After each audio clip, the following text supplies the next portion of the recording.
Hi medias, evening snacks இந்த காரப்பொரி ready பண்ணலாமா? இந்த பொரி வாங்கிட்டு வந்து ஒரு வாரம் ஆயிடுச்சுங்க.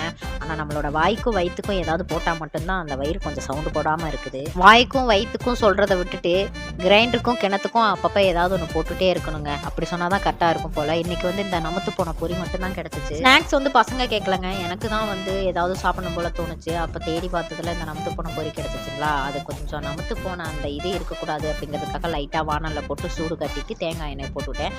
அது கூடவே வெங்காயம், கேரட்டும், பீட்ரூட்டும் ஒரு ஆஃப் வந்து துருவி போட்டுக்கிட்டேன்.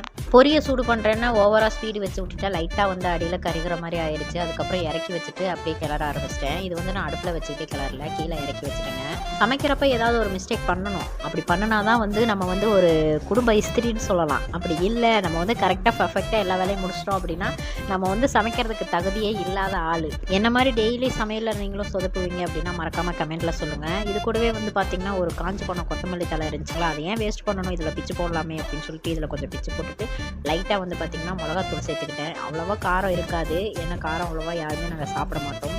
சாப்பிட்டு பார்த்தேங்க, நல்லா தான் இருந்துச்சு. ஆனால் உப்பு பத்தாத மாதிரி இருந்துச்சு. இதுக்கு உப்பு போடணுமா என்னன்னு எனக்கு தெரியல. உங்களுக்கு காரப்பொரி பிடிக்குமா பிடிக்காதா அப்படின்னு கமெண்ட்டில் சொல்லிவிட்டு நம்மளோட வீடியோவுக்கு லைக் பண்ணிவிட்டு சேனலை ஃபாலோ பண்ணிக்கோங்க. தேங்க்யூ ஃபார் வாட்சிங்.